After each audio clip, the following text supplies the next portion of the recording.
Hello student, welcome to my YouTube channel base of education Mantra. Student, आज की इस video में हम डिस्कस करने वाले हैं क्लास 10th के एसएसटी यानी कि सोशल साइंस के सिलेबस के बारे में हम डिस्कस करने वाले हैं कि कौन कौन से चैप्टर को आपको सिलेबस में पढ़ना है, कौन कौन से चैप्टर को आपको सिलेबस में नहीं पढ़ना है। तो चलिए हम एक एक करके सभी को देखते हैं।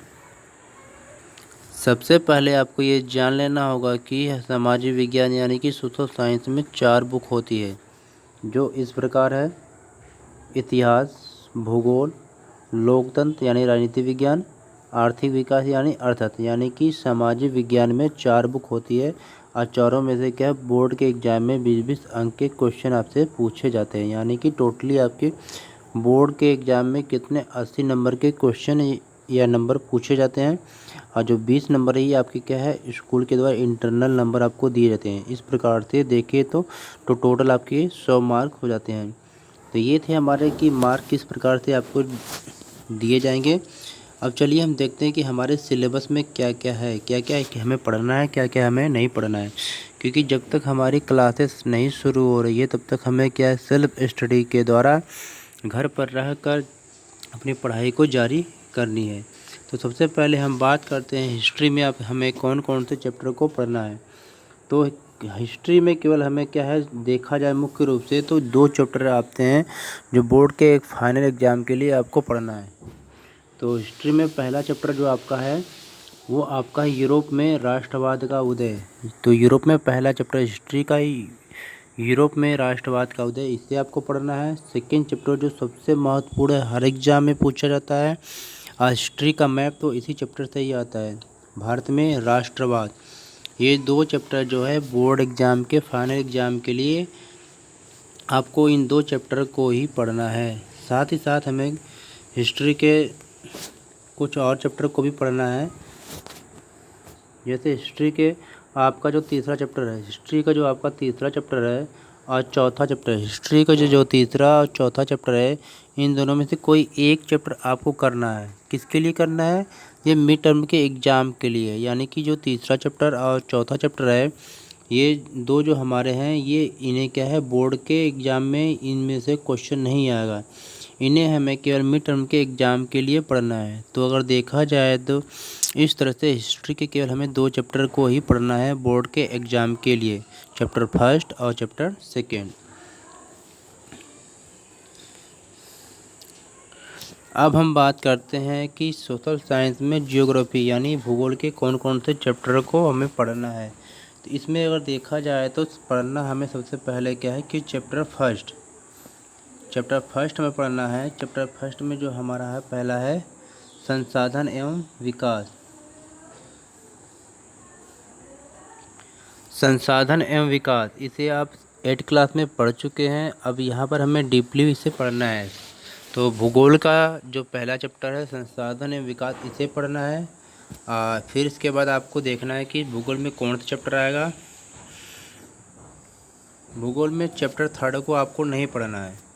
इस बात का ध्यान रखें कि भूगोल के चैप्टर थर्ड को आपको एग्जाम में नहीं पढ़ना है।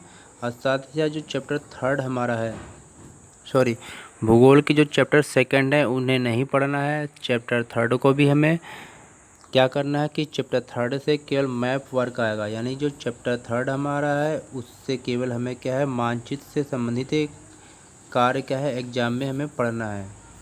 यानी कि चैप्टर थर्ड में केवल मैप वर्क आएगा। फिर हम बात करते हैं भूगोल में चैप्टर 4। जो चैप्टर 4 कृषि है, ये आपको देखना है एग्जाम में।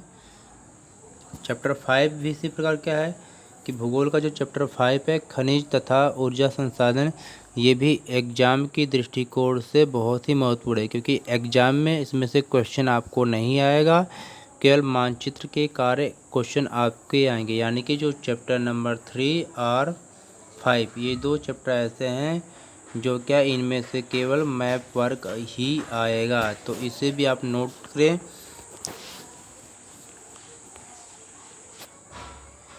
ये भूगोल का चैप्टर नंबर 6। फिर भूगोल की कड़ी को हम आगे बढ़ाते हुए देखते हैं कि कौन कौन से चैप्टर जो है एग्जाम के दृष्टिकोण से आने वाले हैं या बोर्ड के एग्जाम में आते हैं। तो चैप्टर 6 हमारा है विनिर्माण उद्योग।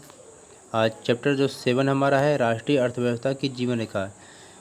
यानी कि अगर देखा जाए कि भूगोल में हमें कौन कौन से चैप्टर जो है बोर्ड के एग्जाम के लिए पढ़ना है, तो चैप्टर फर्स्ट पढ़ना है संसाधन और विकास, फिर पढ़ना है चैप्टर 4 कृषि, फिर पढ़ना है चैप्टर 6 विनिर्माण उद्योग, और फिर चैप्टर 7 राष्ट्रीय अर्थव्यवस्था की जीवन रेखा। यानी कि केवल 4 चैप्टर ही बोर्ड के एग्ज़ाम के लिए आपको पढ़ना है, और 2 चैप्टर जो आपका है चैप्टर 3 चैप्टर 5 ये मानचित्र कार्य के लिए, तो इसे भी आपको देखना है।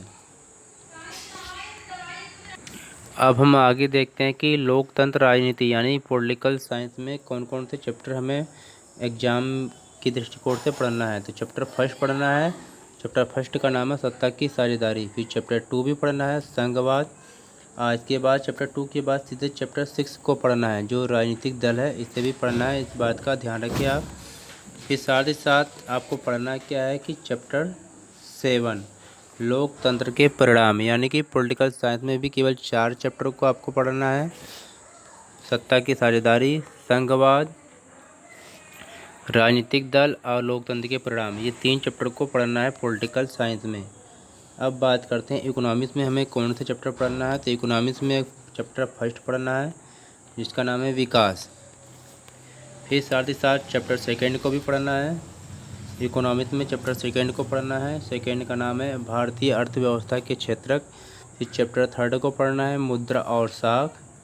फिर चैप्टर फोर्थ को पढ़ना है वैश्वीकरण और भारतीय अर्थव्यवस्था। ये थे हमारे